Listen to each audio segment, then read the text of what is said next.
Thought I saw a girl brought to life. She was warm, she was around like she was dignified. She showed me what it was to cry. Well, you couldn't beat that girl that I adored. You don't seem to know, seem to care what your heart is for. I don't know her anymore. There's nothing where she used to lie. Our conversation rested on dry, and that's what's going on. Nothing's fine, I'm torn. I'm all out of faith. This is how I feel. I'm cold and I am shamed, lying naked on the floor. Illusion never changed into something real. I'm wide awake and I can see the perfect sky is torn. You're a little late, I'm already torn. And so are we over the next topic of conversation on Talk to Terrence. Jazz, as usual, setting the tone, and I want to start by telling you about a friend of mine who recently visited Malaysia from a foreign land. Now, he had the same problem you and I probably do, because we're not native speakers of the English language. So he told me, Terrence, I have a problem with English. Everything is so vague-y. And whenever I try to speak the language, my tongue gets all torn out of sorts. So I said, bro, listen, the first rule of the language is whenever there's a U and an E at the end of a word, you don't say UE, you just say the first alphabets that come before that. So in your case, it'd be tongue and vague. All right, thank you very much. But you know what? I don't want to argue about it anymore. That, my dear friends, was a joke. And if it didn't land, I'm sorry. I'm not a comedian. But if you focus on what I was saying, I hope it invoked a certain sense of humor in at least 20% of the audience. Because that's all a stand-up comedian needs to get started.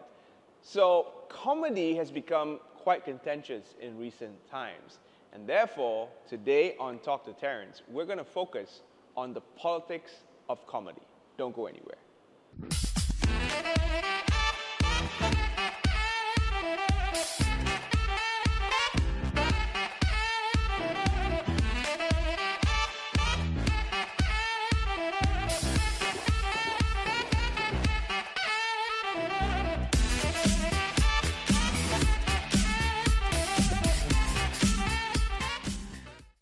Welcome back to Talk to Terrence, and thank you for staying with us. Now, I started off with a joke. I don't know how many people laughed. But if you notice, there was a target in the joke, someone that was actually on the receiving end of the punchline.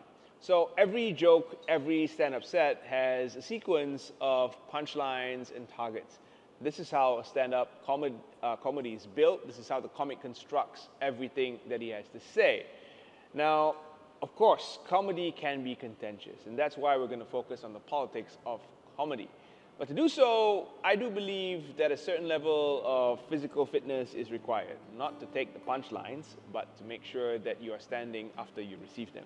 So I've got Coach Zaf, who's joining me here for the very first time on Talk to Terrence. Welcome to the show, Coach Zaf. Thank you so much for inviting me here. You're most welcome.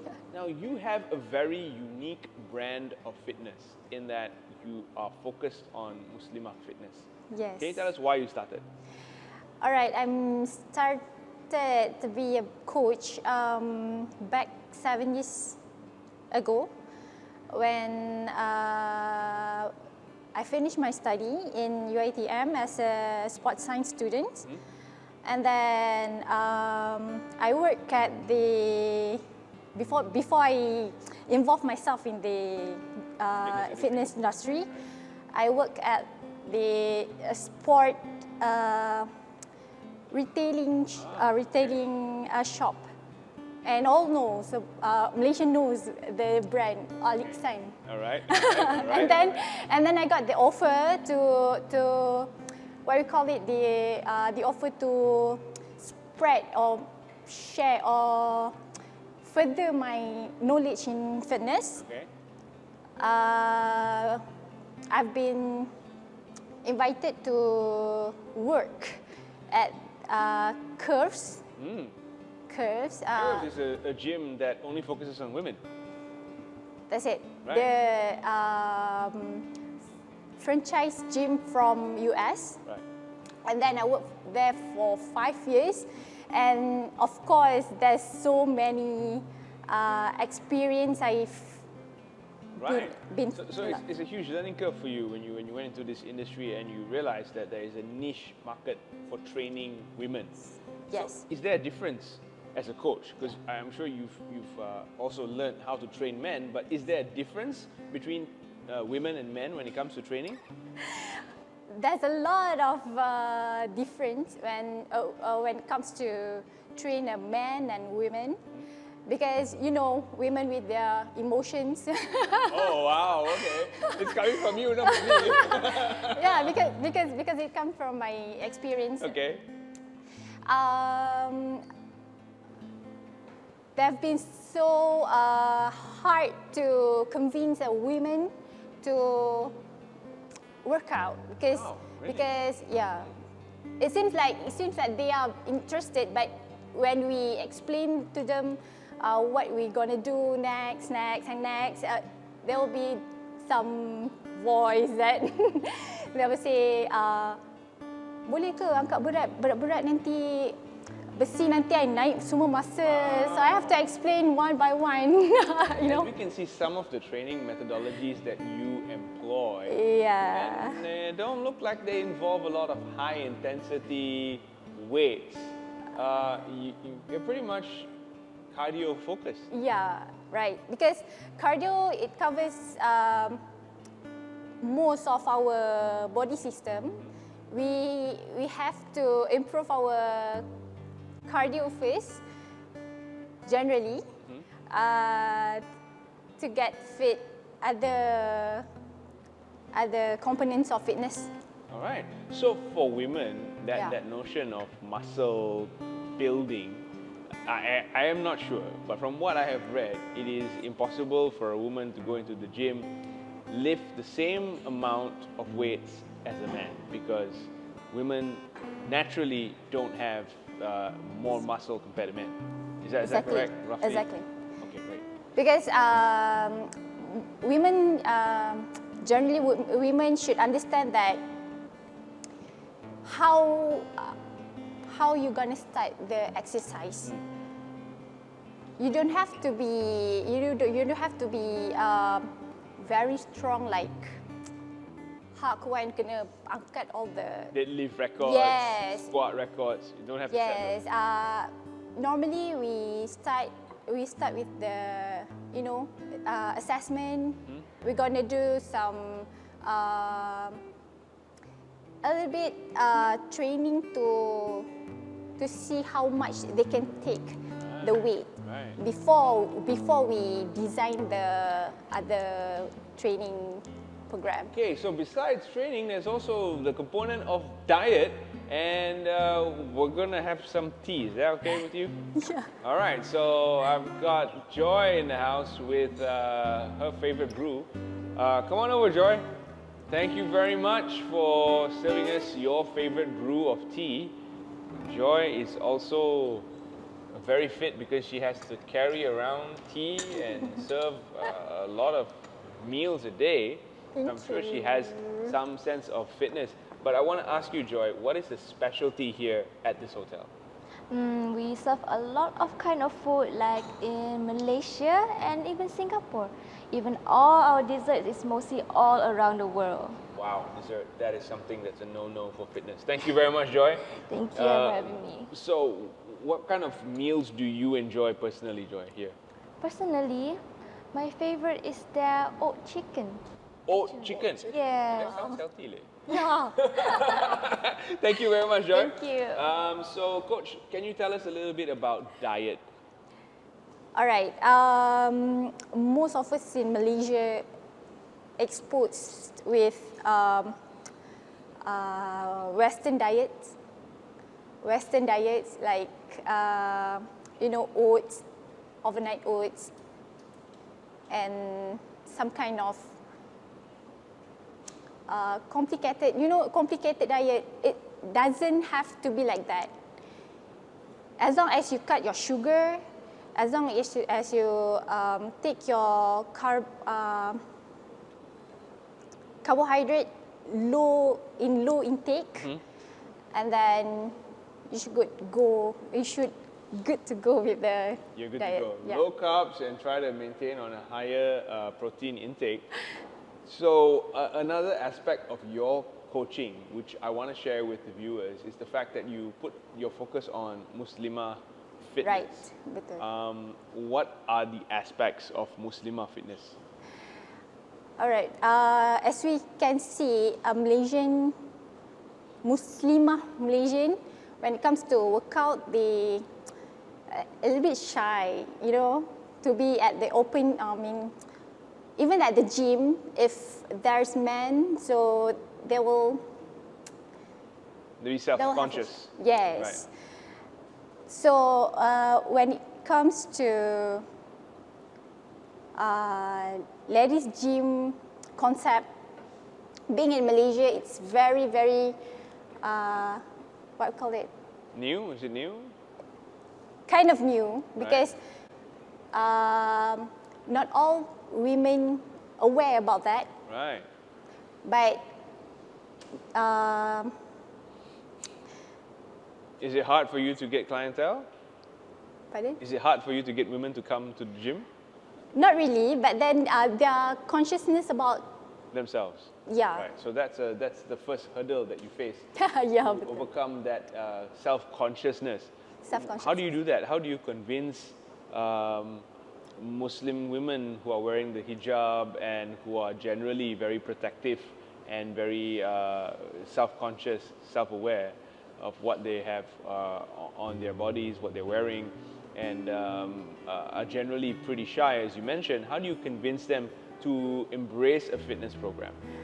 Me as a Muslimah also, I use this opportunity to tell them that we have to have that fitness, some kind of fitness, because most of women that come to the gym is housewife. Housewife is, there's a lot of house chore that they have to do at home, Right. right? So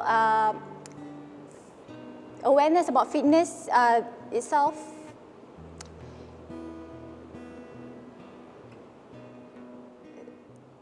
They don't have awareness of fitness. It's very low. Very low awareness in fitness. Sorry. Right. Very low awareness. Very low. So how I give the confidence to them, I keep telling them that when you fit, you can do anything that. Right. So you can do all your chores easily. Yes. Because you're fit. Exactly. So when it comes to retaining your clients, like let's say you sign up someone today, is it easy for them to stop? Do they fall off the wagon, or are they with you from start to finish?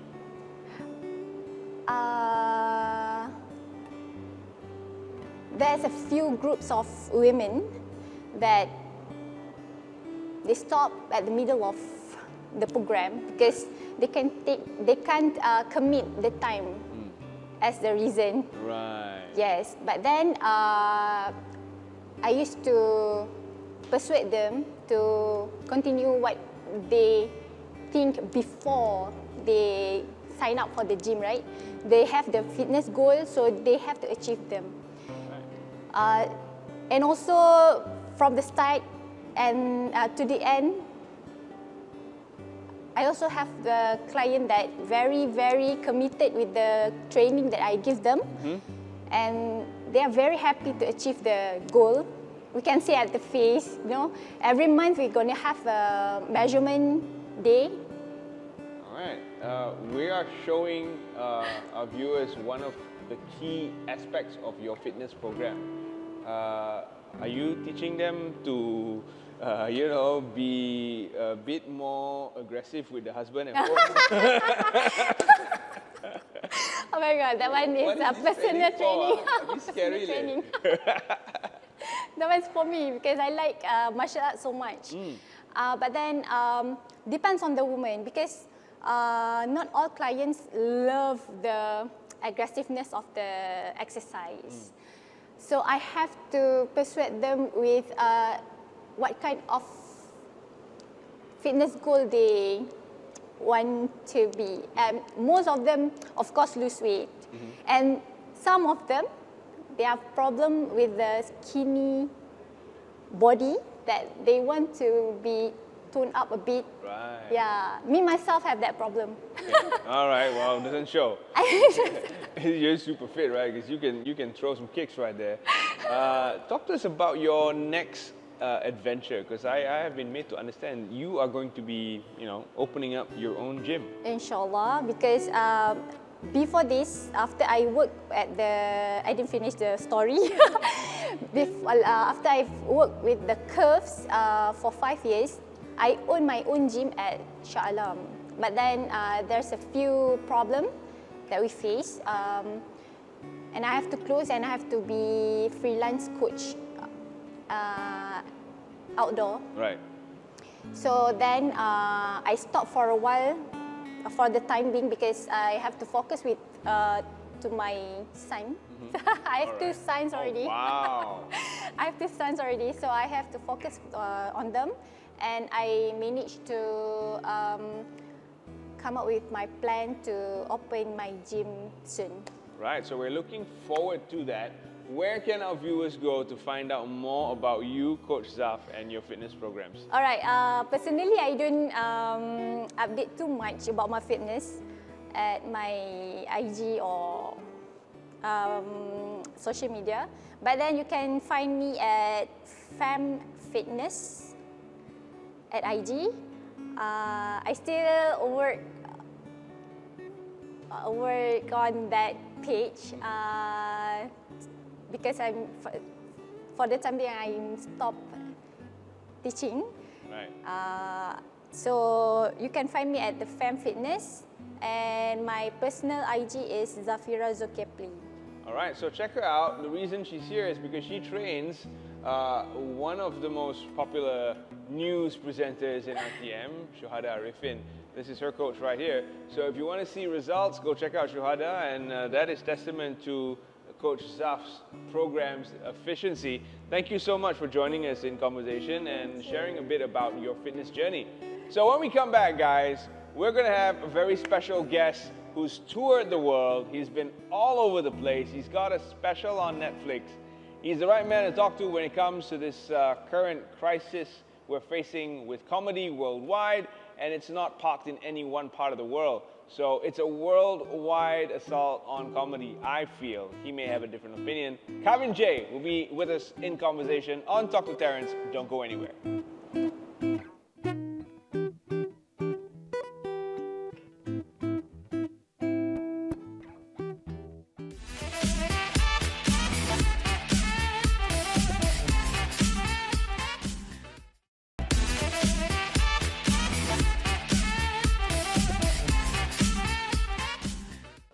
Welcome back to Talk to Terrence. Thank you for staying with us. So to explore the all-important conversation of our time, the politics of comedy, we've got an expert in the house, y'all. He's a man with his very own Netflix special. Check him out. And I would like to introduce you to the one and only, the legendary Kevin J.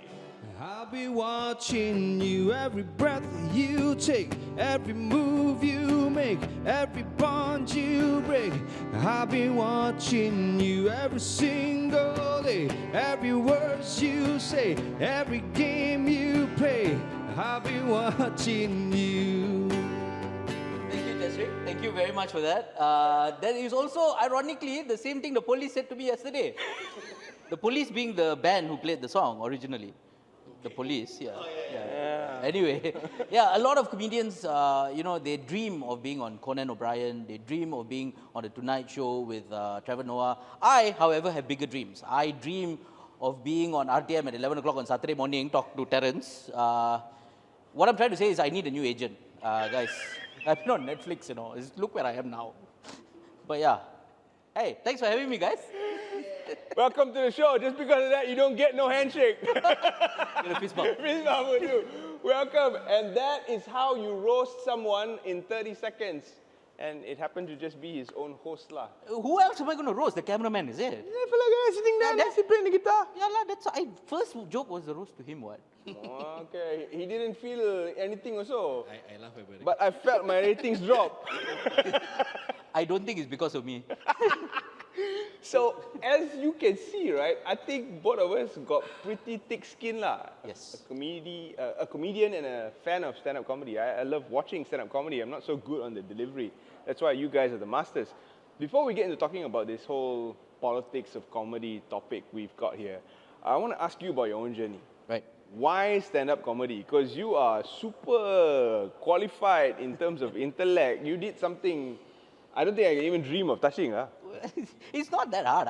I did engineering. I did marine engineering. And that's the thing. Yeah. It's not just normal engineering. It's like aeronautical engineering only in the sea. Lah. Right. So, yeah, I did that. I was a Petronas scholar. Nothing to do with the size, the floatability. No, nothing to do with that, okay? First of all, it's the boat that floats, not you, okay? But yeah, I did that, and it was something that I felt like my parents wanted me to do. You know, because Funny. like Asian parenting, right? Right. You only have 4 choices in your life, which is doctor, lawyer, engineer, or disappointment. That's all you have. And, you know, I had to do either one, so engineering was the easiest, so I did that. And, you know, I came back, I started working as an engineer. I didn't feel like that was the life I wanted. I didn't feel like I wanted to get up at 9 o'clock in the morning or 8 o'clock in the morning for someone else. I wanted to be my own boss. The thing is, I didn't have any business acumen. Okay. I didn't have anything to sell. I didn't have anything to do. So the only thing I could sell was myself.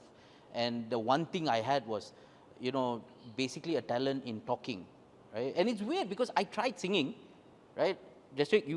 I tried singing, right? I went to Malaysian Idol audition. Are you serious? Really? Yes. You? The first one, yeah.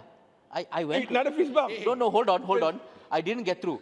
Okay. I went I know also. you didn't. You went also? Yeah, I went also. The first one? Yeah, the first one. Another Yeah. fist bump there. Serious? I got that yellow didn't piece see- of paper. You also went. I got through. You got through. I I didn't. got through. Okay, did you get through the judges? The judges, the what was his name again? Paul, The Paul Simon and- guy lah. and then Fauzia and the other guy. The other guy. Nobody remembers the other guy. Right? I didn't even get them. I got the producers. Oh, so you were cut there. I was cut there already. I was like, they looked at me like, we'll call you, don't call us. I got to drool at Jacqueline when she was still. Yeah. I saw Jacqueline there as well. I deserved winner, I guess.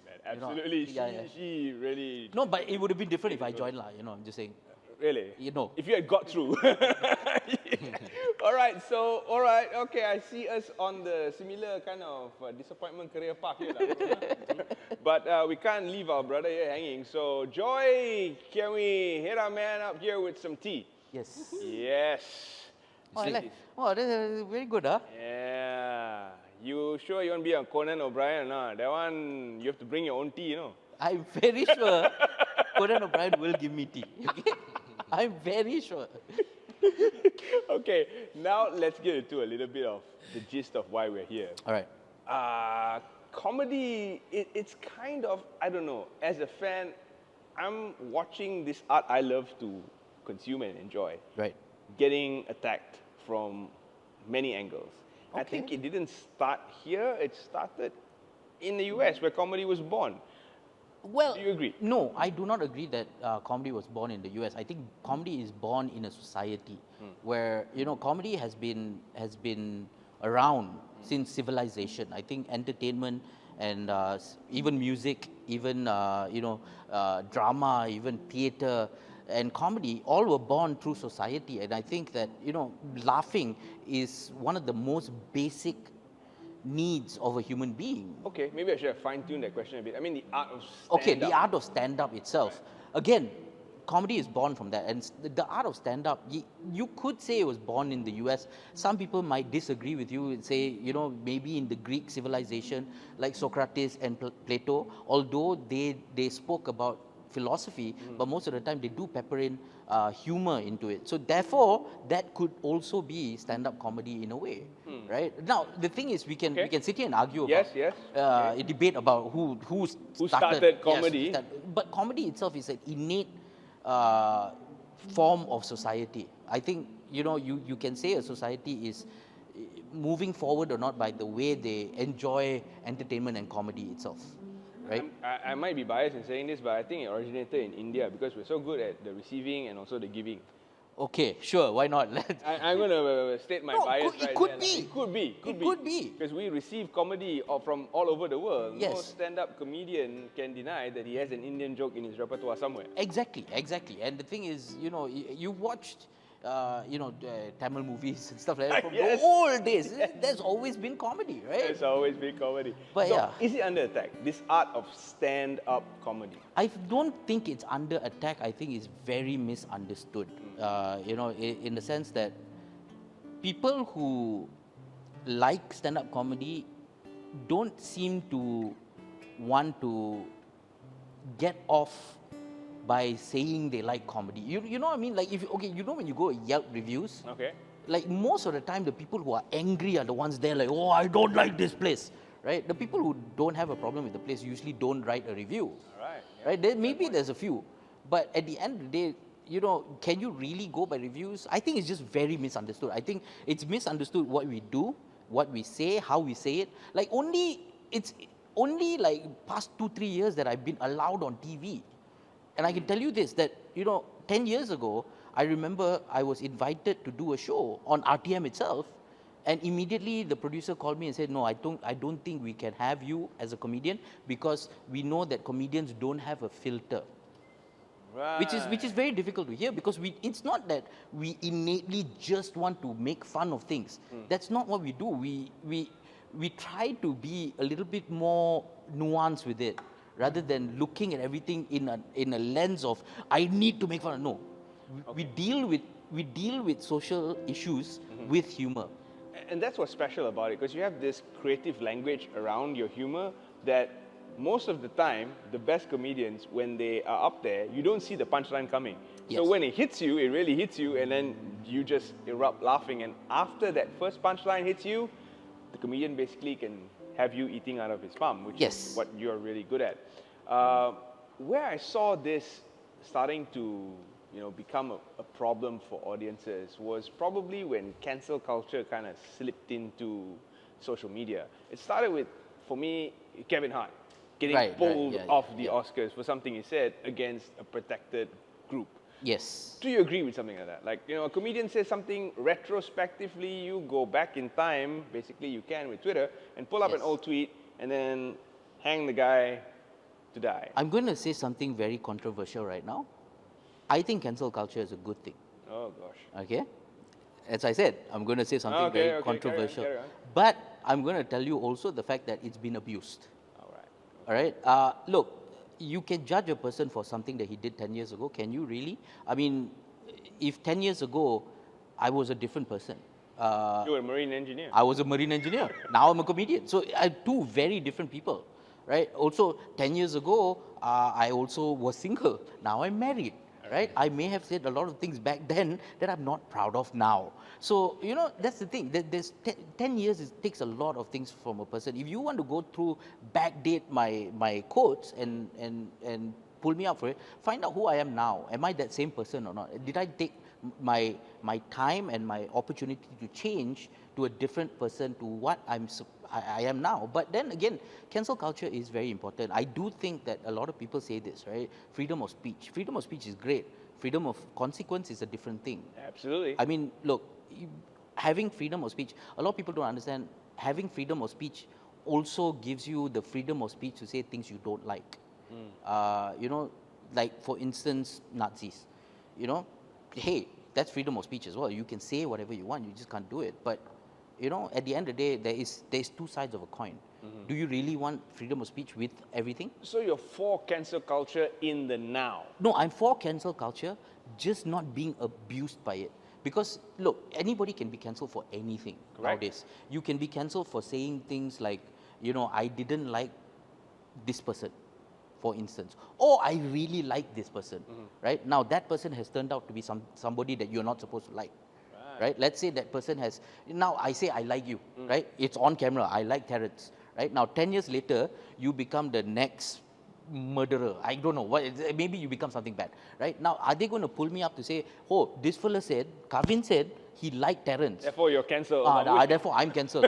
So I mean, the thing is, that's being abusive. That's being abusive of the situation. I understand where you're coming from, but the fact of the matter is, Kevin, for whatever reason and purpose, he had his dream of hosting the Oscars Yes. kind of pulled out from right Yes. under him. That's abuse. That's abuse. That's abuse. Okay, great. So it started with that. Like for instance, if you take Louis C.K. or Bill what Cosby. he did was ridiculous. Yeah, exactly. And Right. they should be cancelled. They should be cancelled. They should be cancelled. Bill And Cosby more. should be cancelled. And more. Right. Feinstein, everybody should be cancelled. That is the proper use of the cancel culture. Not simply just because of your whims and fancy, just take something and say, oh, you are cancelled now. Right. Plus, comedy also evolves. Right. Things that were in a sketch today, well, they're more nuanced, more refined. Yes. Things 20 years back, Yes. they were not so much. Exactly. So you can't take a sketch from 20 years ago Right. and then parade it as, this is this guy's current material. Let's hang him. Yeah, out to exactly. dry Which for is it. why you should also see the fact that, look, in that 20 years, did he get better, or is he still doing the same sketches? If he's still doing the same sketches, fair enough. Right. That correct lah, because he's saying things that you should not say, and you are attacking people that should not attack. Now, a lot of times you look at a joke, and it's often misunderstood who the victim of the joke is. A joke always has a victim, and I agree with that. A joke always must have a victim. Now, the victim is always, are we punching up or are we punching down? Why must you use the word victim? No, that's That how is it is. comedy- That's how it is. What, Because literature? in a way, yes. All right. I mean, when we say victim, it doesn't actually mean a victim, Correct. but a target of the joke. I think target sounds better. Yeah, fair enough. Maybe victim is the wrong word, but target is better. Yeah, who's the target actually? Are we actually making fun of an individual or a group of people who basically are defenseless, or are we making fun of the situation around where we are, what we are doing at the moment? All right, so I think we've got some parameters set. But the only way to move the conversation forward is to look at more current examples of how I feel that comedy has come under fire. Okay. Chris Rock at the Oscars. I mean, the whole world Right. saw that what happened there. Yeah. He went up, told a joke, which was not really that funny, but I don't know. It Okay. didn't seem offensive. Well, But- that's the thing. One person found it offensive. One person did not find it offensive until he turned and looked at his wife. Then he Yes. found it offensive. Then he found it. No, I mean, I was Up. talking about the wife, lah. I know. Right? But at least one person found it offensive, and that person decided to go up and take charge of that situation and take All right. action. So do you agree with stuff like that? The audience getting physical with the comedian because they found some of his material to be offensive. No, I don't. I don't agree with the fact that you go out there and take action to something that you take offense to. Like the thing about Chris Rock and Will Smith is they know each other, right? I don't want to go as far as they are friends or they go mama together or whatever. But I'm just saying that they know each other. They could have easily communicated the discomfort privately, or just told him, like, look, I don't appreciate that. And I'm very sure Chris Rock would have gone, I'm sorry, I won't do it again. Right? It would have all been handled, everything, nobody came out of it bad. But he decided to take action at that particular moment itself. Now, let me ask you this question. Chris Rock was doing his job, right? You doing your job now, say something that one of the cameramen don't like, and he comes out and slaps you. How do you feel? Well, obviously, in that moment, it's difficult to understand how Chris Rock felt. Yeah. The only people that probably could would be people that are standing in front of the camera, like Yeah. you making jokes. You probably put yourself in that situation, in that moment. The only thing you could do, and I really salute Chris Rock for doing that, was Yes. Carry on. Yeah, carry on. And he took it on his stride. He could have, look, I know Chris Rock has a comedian brain, right? He would have destroyed Will Smith. absolutely. He would have destroyed him with words. And I know you could see it in his eyes, like, I want wanna say something. I want to do this, but I know I shouldn't. Hold it back. I shouldn't, because he Right. looked to his left, and I think everybody just went, no, Don't do it. Okay, another group of people are going. Let's cut this. We gotta go pay some bills. We'll be back right after this. You can see where this conversation is going. Don't go anywhere. Talk to Terrence. We'll be right back after this.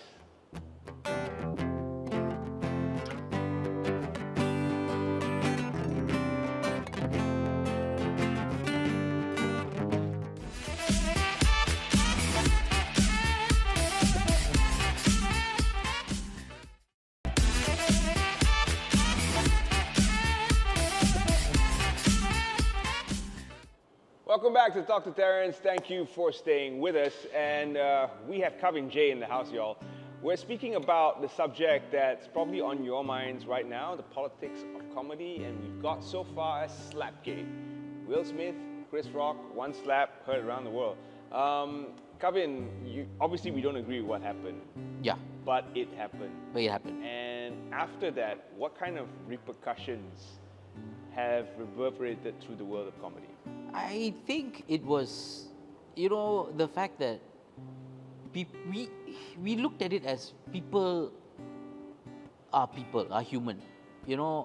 Have I reacted adversely to something? Of course I have. Sometimes you don't think about what you do at that certain time. And also the fact that, look, there's a lot of people who will be offended at things. There will be, a lot of people who don't like the things you say. And a lot of times, in comedy, we ourselves have to have a little bit of a filter of what we say and what we do. And sometimes, even the most innocent things that we think about could be very offensive to someone else. And it's true. And two other comedians have been on the receiving end of that, Dave Chappelle and Ricky Gervais. Their specials are sold out. I mean, I have no idea why people have a problem with it, but there are people that have a problem with it. I guess a lot of people who do have a problem with it, as I said earlier, they don't understand the target of the joke, or they don't understand the actual meaning of why they do what they do. Like, people just understand, like, oh, he said that, without context, right? I could have said a lot of things without context, but the problem is you have to look at the joke as a whole, the context, understand it, and where it's actually heading. Are we punching up? Are we punching down? If we're punching up, fair enough. Like, there's a lot of people who punch down at, if you're making a joke at, a minority group that cannot defend themselves. And you, as, someone who is From that group. From outside of the group especially, if you are making fun of them, and that is the target of your joke, oh no, these people are dumb or whatever. Yeah, I agree with you. That is offensive. I find that offensive. But if you use this minority group as an example of a bigger power that is happening, Which is what Chappelle did. Which is what Chappelle is doing. Exactly what Because he's using all this to point to another hypocrisy that is happening at the same time. And if a lot of people who are upset with him did not watch the show all the way to the end. Correct. Right? If they would have watched all the way to the end, they would have found out why. They would have still be offended, but with reason. They would have discovered that human experience. Yes. At the end of the story. Spoiler alert, by the way. Spoiler alert. So If I you're don't want gonna to watch spoil it, it. Yeah, if you're going to watch it, watch till the end. Watch till the end and discover the human experience. That's kind of the redeeming part of the entire arc. Here's the issue with that special, right? Now, was it 100% very good? No, not really. Was it 0% very bad? No, not really. It was somewhere in between. Wow. Right? I would give it a rating of maybe 60%, right? That would. Where would you rank yours then? Oh, 100, bro. No lah, I mean. Because of him, Singapore nasi lemak now has a Kavin J price hike. Your fault lah. No. Go watch the special, find out why. Spoiler alert, by the way. No, but I'm just saying, like, it's somewhere in between. I'm not saying like, oh, that was the best special ever. If you watch it till the end, you will love it. No, I'm just saying, if you watch it till the end, you will understand why. You may not still like it, but you'll understand why, right? Exactly. Sometimes people do things you don't like for a reason.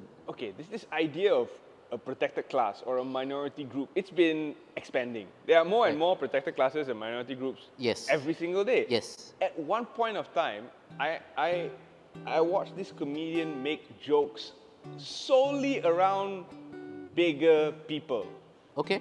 larger people. Okay. They were the brunt of his humor. Fat jokes lah. Okay.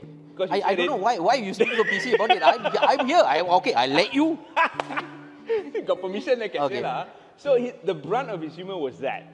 But today, if you were to say something like that, there would be a community, a segment of the community that would come out and say, "Oh, you're fat shaming." Well, fair enough. I mean, depends on the why you're doing the joke. Are you actually fat shaming? Then you are. Then okay lah, fair enough. You are fat shaming. But are you using it as a clever way to talk about something else? Right? Are you like there's I have a joke about fat people? Like, you know, it's do. mostly about me, right? But it's you are in Yeah, the but joke. I mean, the joke is that, you know, now I'm so fat that every time I go to an all-you-can-eat buffet, suddenly terms and conditions apply. Right now, am I fat shaming? No, I'm just look. The reality of the situation is that if I go to a buffet, suddenly terms and conditions apply, because yeah, you know, right? But here's the thing. I mean, at the end of the day, who is the target of the joke? Is it me? Is it all fat people? It's all about comedy is very difficult. It's very nuanced in the sense that you have to be clever in doing what you do. Like I'll tell you, you know, honestly, that I have done political jokes to politicians, And they take it and all they right. laugh because You're still here, not in jail, yeah, so I exactly. guess So you're okay. because I'm making fun of them, but I do it in a clever way, and I'm pointing out the hypocrisy in the system by means of a joke. Now you can get the joke two ways. One is you can get the surface level of the joke, which is just a limerick, but you can also look deeper into the joke and see, why did I do that joke? What am I actually pointing towards there? And then you go to, oh, okay, now I understand, right? So that's why I say everything that people say depends on how deep you want to look at it, and how if you just skim over the surface and you think that, oh, you know, I've got everything that I need to know right now, then maybe, yeah, you've taken things out of context. Right, so with that comes the question of guidelines. Do you think comedians require self-regulation? Self-regulation meaning a group of comedians form an association, and from this association, the guidelines will flow, and everybody must follow. No, but that's the thing, though. It's being spoken about now. Guidelines, right? Do you really wanna censor your entertainment? Do you really want to do that? Do you really want to just be? Basically what guidelines do is telling you what you can be offended and what you cannot be offended by, and that is a very personal decision. Now, I'm not saying that, oh, I'm completely against it, or I'm not completely against it. Really, for me, that's a very sticky discussion, right? Because at the end of the day, when you look at it, the best art comes from unregulated art. Yes, you will get a lot of bad stuff, but from there you get the diamonds as well. If you want to mine gold, you have to go through a lot of dirt, and that's what our industry works on. That's what the film industry works on. That's what the music industry works on. There's a lot of people. If you look at, like we were talking about Malaysian Idol, if you look at American Idol, right, they don't only put the auditions that are good, they put the auditions that are bad also. William Hung's. Yeah, they have to, because you have to show that, look, out of the 100 people who audition, 99 of them won't make it, just the one, right? And that's the one you want to get. You have to sift through all this dirt before you get to the goal. And out of that 99 comes the one. Look at this guy right here. Okay, calm down. He's right. In it is a new art form, a newly discovered love and passion. What about ratings? Would you be okay with the idea of a comedian having a rating? Oh, so this comedian is you. This comedian is... Wait, like rating as in what? As in the like, TV like programs now, we like have a you, PG-13. yeah, PG-13. Yeah, that 100%. I agree, because they do that in Singapore as well. Right. So in Singapore, what you need to do, if you're doing a show, they don't censor you, right? They don't tell you what you can or cannot. They do have a few guidelines of things you can and cannot say, which, to be fair, is what we self-regulate anyway. Then there is also the fact that, look, they will tell you, okay, if you're going to do jokes that are a bit more risky, then maybe your show will be rated 18. If it's not, then maybe, 16, 13, 12, or general viewing. They have a rating, which is great, because now most of our shows are 18 anyway, 18 and above. Like, because we don't want to be, we want to perform to adults. We want to perform to adults who understand what we are trying to say, what we're trying to do. And, obviously children are a little bit more complicated in that sense. Yeah, because you can't be Barney. You have to be Yeah, exactly. So I'm going to ask you, where would you rate yourself if you were given a choice? And you think about that, let it marinate and set in. We're going to take a quick break. When we come back, we'll have some concluding remarks on the topic of politics in comedy. Don't go anywhere.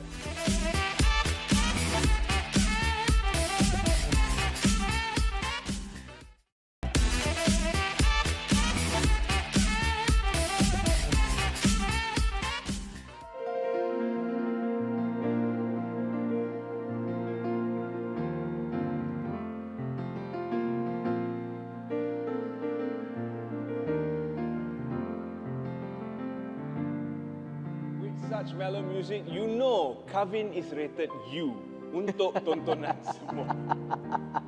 Betul tak? Sure, why not? Can I get him to open my shows? Just come like, just walk in like, oh, like I have to glide in, you know. I feel. But honestly, we left off with that. So where do you rate yourself? No, very easy. I don't know why we needed, a commercial break for me to think about it. 18, definitely 18. Not because I am overtly dirty or adult. Right. It's not that. It's just the fact But that. all the people that have a problem with those comedians or had issues with those comedians that we mentioned earlier, all of them are above 18 anyway. Yeah, exactly. And most of them, I think comedy is a very adult art. Okay. Right? In a way that comedy needs some sort of critical thinking before you can enjoy it. So I guess it's an above 18 art. And also the fact that, at the end of the day, I don't want to spoil children's dreams of becoming a lawyer, doctor, engineer. At the end of the day, suddenly they see a comedian, they're like, I want to be a comedian. Then their parents, will be very disappointed in me. So very difficult, lah. I don't know, it could open up a whole new market for you, but No, again, I think it's 18. No, look, I mean, I do talk about adult stuff. Like, basically my experiences. Like my last show was about infertility. okay, that's a pretty adult thing. That's a pretty adult thing. And I do have to talk about, certain things that are very adult. And, it's an adult conversation that I'm having with the audience. So I guess in that sense, a 16-year-old boy or girl is not going to understand infertility, for instance, or, the fact that I had to go to a clinic, right, to give a sample. You know how difficult that is? You've done it a few times, right? Don't drag me into your content, bro. Now, on the other end of things, should comedians be allowed to choose their audience? Because now with social media, everything you say is recorded and, regurgitated, sometimes out of context. How are you going to qualify where your final product ends up? I don't think a comedian chooses his audience. I think an audience chooses the comedian. Exactly, that's how it should be. It's one of those things. If you don't like what I do, don't watch lah. I mean, that's it's so easy to say, but that's how it is. I mean, the fact that if you like what I have to offer, great, watch more of me. Follow me on my socials at Kavin J, by the way, just around here. Anyway, so but all that, like, if you want to follow me, follow. But if you don't like what I do, hey, great. There's a lot of comedians out there who maybe do what you like, or you don't like comedians at all, Exactly. which is fine. It's completely fine by me. I mean, this is not me being cocky by saying like, oh, hey, you don't watch. No, it's not. Honestly, it's your choice. You choose your entertainer. It's not we choose you. It's just like music. It's just like movies. If you don't like romantic comedies, don't watch romantic comedies. If you don't like, if you don't like Metallica, don't listen to Metallica. Listen to Jazz Rick. He's so much better. Look at him just playing the piano. How's the Comparing me with the Metallica, oh shit. So on that note, I guess we have kind of reached a conclusion that I think will satisfy everyone. If you're out there and you're consuming comedy, great, support the industry. It's still pretty much in its infancy here in Malaysia. But if you're out there just getting offended at jokes that are taken out of context, I would advise you to rethink your line of thinking. I hope this conversation has helped you formulate your thoughts and your opinions on stand-up comedians here in Malaysia. Because trust me when I say it's not easy to stand up on stage and entertain an audience, let alone ensure they laugh at everything that comes out of your mouth. Kavin? Yeah, even if you change one person's mind today, right? That's the amount of viewers we have, 1%. I mean, what I'm saying is even if 1%, that's a great thing. Like, I hope this conversation brings out something. Thank you for coming on the show. And thank you for being the very first guest to roast the host. And this is awesome, man. Thank you so much. And we want to end, as usual, with something that you shouldn't take too seriously, and neither do we. I'd like to invite Coach Zaf to join us back here on the set, because we are going to wrap up with our traditional TikTok challenge. Well, Coach Zaf will be joining us for our traditional final TikTok, so we pick something that is Kavin appropriate. Hit the music! What?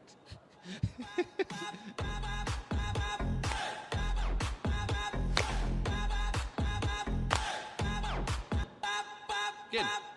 One more time!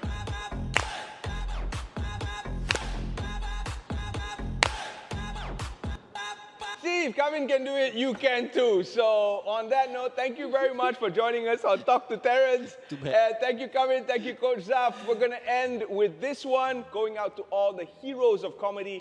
And if it's your first time attempting to hit that stage, don't be a hero, y'all. Get under the learning tree of a Mahaguru like Kavin, and then take your first attempt, take your first stab at stand-up comedy. To all the real heroes of stand-up comedy, this one's for you. I'm Terrence. Follow us on all our socials at Talk to Terrence on Instagram and TikTok. Jazz, take us home.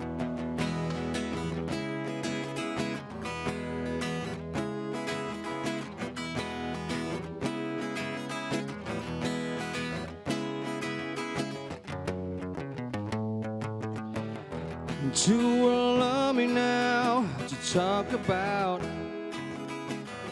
Take your pictures down to shake it out. Through the consequence, say it aloud. Use that evidence, raise it around. And there goes my hero. Watch him as he goes. There goes my hero. It's ordinary.